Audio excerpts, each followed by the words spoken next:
اعوذ باللہ من الشیطان الرجیم بسم اللہ الرحمن الرحیم۔ چوتھے پارے کی ابتدائی آیت میں ارشاد ہوا لن تنالوا البر حتی تنفقوا مما تحبون، ہرگز تم بھلائی کو نہیں پہنچ سکتے جب تک تم اپنی پسندیدہ چیز اللہ کی راہ میں خرچ نہیں کرو گے۔ خسیس اور گھٹیا چیز اگر خرچ کریں گے جو ہمارے اعتبار سے ناقص چیز ہے، تو جس کو ہم دے رہے ہیں اگر اس کے لیے مفید ہے تو اس میں گناہ نہیں ہے، حرج نہیں ہے، ثواب ہوگا۔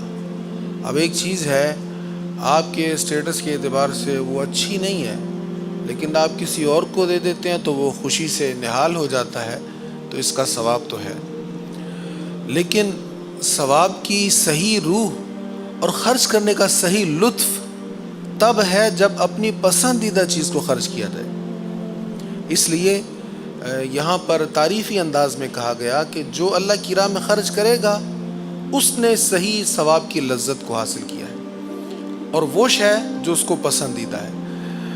آج یہ بھی تلاوت ہوا کنتم خیر امۃ اخرجت للناس تأمرون بالمعروف وتنہون عن المنکر، جتنی بھی امتیں آئی ہیں ان میں تم سب سے بہتر ہو۔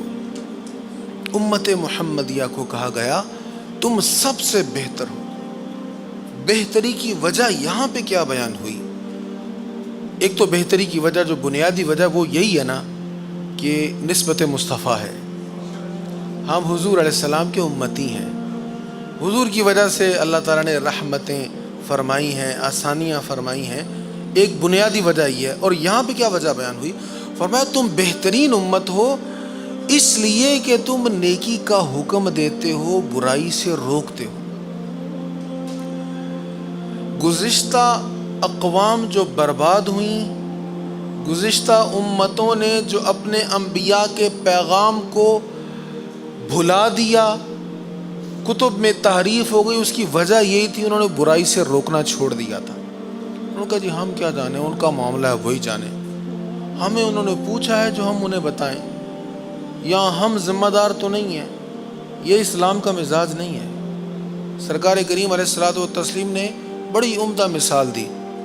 فرمایا اس کی مثال ایسے ہے جیسے ایک 2 منزلہ کشتی ہے، اس میں کچھ لوگ نیچے رہتے ہیں کچھ اوپر رہتے ہیں، تو نیچے والے جو ہیں ان کو پانی لینے کے لیے اوپر والی چھت پہ جانا پڑتا ہے اور وہاں سے وہ ڈول پھینک کر پانی کھینچتے ہیں، اور اوپر والوں کو وہیں سے ڈائریکٹ پانی لے لینا پڑتا ہے۔ تو نیچے والوں نے کہا ہم اوپر جاتے ہیں اور پھر پانی لیتے ہیں، کیوں نہ یہیں سے ہم ایک سوراخ کر لیتے ہیں۔ انہوں نے سوراخ کرنے کا پلان کیا تاکہ یہیں سے ڈائریکٹ ہم پانی لے لیں۔ اوپر والوں نے کہا ہمیں کیا لگے، نیچے والے جو کرتے ہیں کرتے نہیں، ان کی منزل ہے، ان کے رہنے کی جگہ ہے، وہ جو مرضی کریں، ہمیں کوئی پرواہ نہیں ہے۔ انہوں نے پرواہ نہیں کی، انہوں نے سوراخ کیا، پانی آیا، نیچے والے خانے میں بھی بھر گیا، نیچے والے بھی ڈوب گئے، اوپر والے بھی ڈوب گئے۔ یہ حضور علیہ الصلوۃ والسلام نے مثال دے کے سمجھایا۔ اگر ہم اپنے خاندان، اپنے گھر، اپنی گلی، اپنے محلے کے بارے میں یہ مزاج رکھیں گے کہ بھئی مجھے کیا ضرورت ہے کسی کو سمجھانے کی، تو پھر یہی ہوگا، ایک دن جو بگاڑ وہاں پہ آیا ہے آہستہ آہستہ وہ ہمارے گھروں میں بھی پہنچ جائے گا۔ تو حضور علیہ الصلوۃ والسلام نے بار بار تاکید فرمائی۔ حجۃ الوداع کا خطبہ جب آپ نے ارشاد فرمایا تو اس وقت بھی حضور علیہ السلام نے فرمایا پہنچا دے، جو یہاں پہ حاضر ہے وہ اس تک پہنچا دے جو یہاں پر موجود نہیں ہے۔ فَلْيُبَلِّغْ، پہنچا دو، اسی سے لفظ مبلغ بنا اور اسی سے لفظ تبلیغ نکلا۔ تو حضور اسلام نے ہمیں حکم دیا پہنچائیں، لیکن یاد رہے جب بات پہنچانی ہے تو موعظۃ وحسنہ کا بھی لحاظ رکھنا ہے۔ قرآن کریم میں ارشاد ہے اچھی اور عمدہ نصیحت کریں۔ ہمارے ہاں ہوتا ہی ہے کسی نے تھوڑی سی غلطی کر دی نماز میں، ہم اس کو ایسا ڈانٹتے ہیں کہ وہ بیچارہ مسجد میں ہی نہیں آتا دوبارہ۔ غلطی ہو جاتی، کسی کا موبائل کی بیل بج گئی، ایسی خونخوار نظروں سے اس کی طرف دیکھیں گے، وہ بیچارہ ایسے لگتا ہے ایسے مجھ سے بہت بڑی غلطی ہو گئی۔ ٹھیک ہے تو غلطی صحیح، لیکن نرمی کا ہمیں حکم دیا گیا۔ سرکار کریم علیہ الصلوۃ والتسلیم کی بارگاہ میں بہت سے لوگوں نے بڑی غلطیاں کی ہیں، اور حضور علیہ الصلوۃ والسلام نے نہایت محبت سے سمجھایا، یہاں تک کہ ایک شخص نے آ کے مسجد میں پیشاب کر دیا۔ کتنی بری بات ہے مسجد میں پیشاب کر، دیہاتی تھا اس کو نہیں پتا تھا، مسجد میں آ کے پیشاب کر دیا۔ صحابہ جو جانتے تھے قریب بیٹھے، انہوں نے دیکھا جلال میں ہے، غصے میں ہے، انہوں نے کہا اس کو کچھ نہ کہو۔ جب وہ کر چکا تو سرکار کریم علیہ السلام نے نہایت محبت سے اس کو سمجھایا کہ مسجدیں عبادت کرنے کے لیے، اور پھر صحابہ کو وہاں پہ پانی بہانے کا حکم دیا. تو حضور علیہ السلام نے یہاں تک محبت والا معاملہ فرمایا. ایک صحابی کہتے ہیں میں نماز پڑھ رہا تھا حضور علیہ السلام کے ساتھ، تو دوران نماز میں نے باتیں شروع کر دیں. اب ساتھ والے مجھے سختی سے گھور رہے ہیں، تو حضور علیہ السلام نے مجھے کچھ نہیں کہا. کہتے جب نماز مکمل ہوئی تو سرکار کریم علیہ السلام، پھر وہ صحابی وہاں پہ کہتے ہیں میں قربان جاؤں اپنے آقا کے انداز پر. حضور علیہ السلام نے مسکرا کے میری طرف دیکھا اور بڑے محبت سے مجھے سمجھایا. تو تبلیغ بھی کرنی ہے اور حضور علیہ الصلوۃ والتسلیم کے اس طرز عمل کو بھی اپنانا ہے. اللہ تعالیٰ ہمیں اس کی توفیق نصیب فرمائے. ارشاد ہوا وَسَارِعُوا إِلَى مَغْفِرَةٍ مِّن رَبِّكُمْ، دوڑو جلدی کرو اس جنت کی طرف جس کی چوڑائی زمین و آسمان سے بھی زیادہ ہے. عرض جس کی چوڑائی زمین و آسمان سے زیادہ. لمبائی کتنی ہوگی؟ چوڑائی اتنی ہے کہ زمین و آسمان اس کے اندر سما جائیں. اس جنت کی طرف جلدی کرو. متقین کے لیے اللہ تعالیٰ نے اس کو تیار کیا ہوا، جلدی کرو بھاگو اس کی طرف. آج یہ بھی تلاوت ہوا. حضور علیہ الصلوۃ والسلام فرماتے ہیں میں اس شخص کو جانتا ہوں جو سب سے آخر میں جنت میں جائے گا. حضور تو سب کو جانتے ہیں نا. فرمایا اس وہ دوزخ میں جل رہا ہوگا، اللہ اس کو نکال دے گا باہر. تو وہ دیکھے گا دور ایک درخت، وہ کہے گا یا اللہ تو مجھ پہ کرم کر دے، مجھے اس درخت کی چھاؤں میں لے جا، میں اس کی ٹھنڈک محسوس کروں، اس کا پانی پیوں. اس کے بعد میں تجھ سے اور کچھ نہیں مانگوں گا، میں تجھ سے وعدہ کرتا ہوں تجھ سے پھر کچھ نہیں مانگوں گا.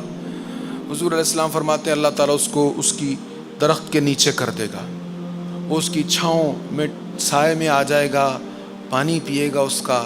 پھر اس کو اس سے بھی اچھا ایک اور درخت نظر آئے گا، وہ درخت بڑا حسین ہوگا.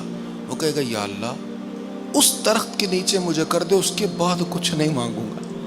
اللہ فرمائے گا بندے تو نے تو کہا تھا میں تجھ سے اور کچھ نہیں مانگوں گا، پھر تو مانگ رہا، بس یا اللہ اس کے نیچے کر دے، پھر نہیں مانگوں گا. اللہ اس کے نیچے کر دے گا یہاں تک کہ اس کو بہتر سے بہتر دکھایا جائے گا. ہر بار وہ کہے گا نہیں مانگوں گا، پھر مانگے گا، اور پھر اس کو اللہ تعالیٰ جنت کے قریب کر دے گا. کہاں سے نکلا؟ دوزخ سے نکلا. اب جنت کی ہوائیں دیکھ رہا ہے، فضائیں دیکھ رہا ہے، یا اللہ جنت میں ڈال دے. اللہ فرمائے گا بندے تو بار بار وعدہ کرتا ہے، پھر وعدہ توڑ دیتا ہے، پھر کہتا ہے میں نہیں مانگوں گا، پھر وعدہ توڑ دیتا ہے. یا اللہ بس اب کی بار نہیں مانگوں گا.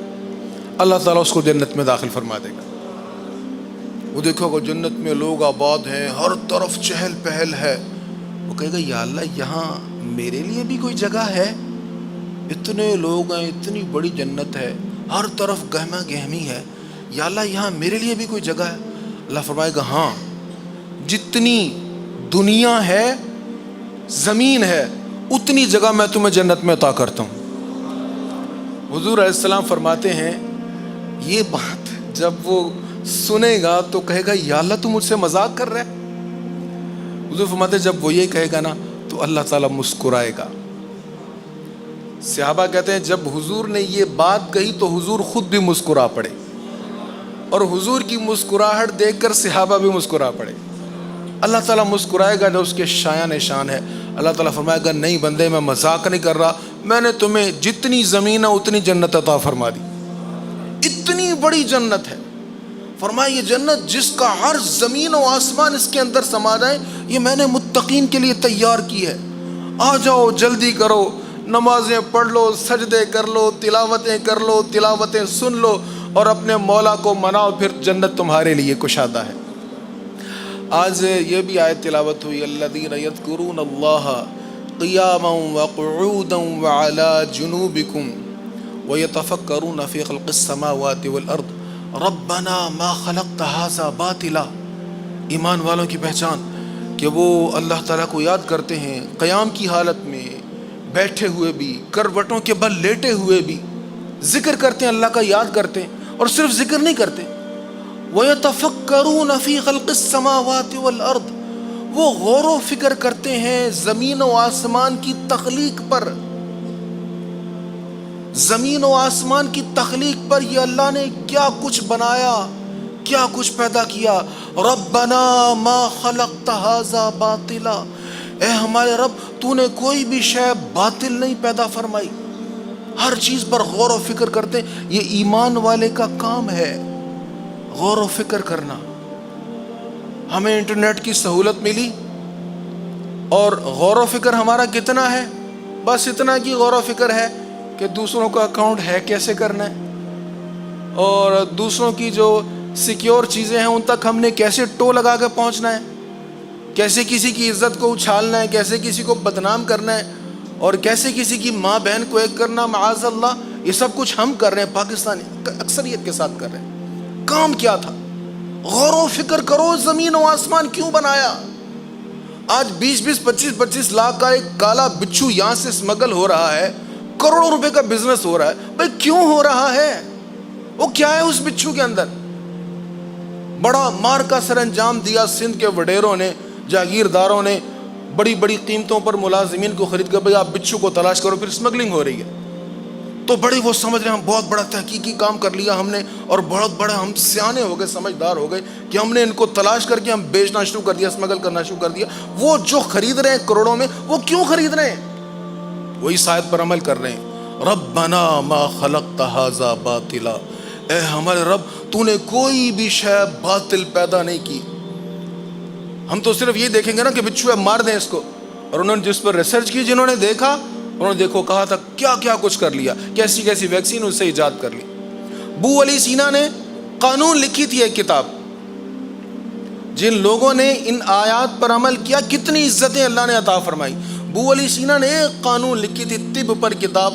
آج پورے یورپ میں میڈیکل سائنس کی بنیاد وہی کتاب ہے، وہ پڑھائی جا رہی ہے. وہ جن کا کام تھا پڑھنا پڑھانا، جن کو پہلا حکم ہی یہ ہوا اقرا، پہلا حکم یہ ہوا اقرا، پڑھ. ہم نے پڑھنا چھوڑ دیا، اور جن کے لیے حکم نہیں تھا ان سب نے یہ کام شروع کر دیے. آج ہم سے وہ آگے نکل گئے. ہم سے آگے وہ اس لیے نکلے ہیں، انہوں نے تحقیق کا میدان کھلا رکھا ہے، علم حاصل کیا اور علم حاصل کر رہے ہیں. علم دوست ہیں وہ لوگ، گنہگار فاسق و فاجر ہونے کے باوجود، کافر ہونے کے باوجود، چونکہ علم دوست ہیں انہیں عزتیں نصیب ہوئی ہیں. ہم نے اپنے افلاس کی، اپنے اسلاف کی میراث کو ہم نے چھوڑ دیا، پڑھنا چھوڑ دیا. آج عزتیں ہمیں نصیب نہیں ہیں. عزتیں تبھی ملیں گی جب ہم بھی تحقیق کے میدان میں آگے نکلیں گے. اور تحقیق کا میدان، ہر وہ تحقیق کا میدان گمراہ کر دے گا جس میں قرآن چھوڑ دیں گے. اگر قرآن چھوڑ کر تحقیق کریں گے، حدیث مصطفیٰ سے منہ موڑ کر تحقیق کریں گے، کچھ حاصل نہیں ہوگا سوائے گمراہی کے. اللہ تعالی ہمیں راہ ہدایت نصیب فرمائے. وما علی الا البلاغ.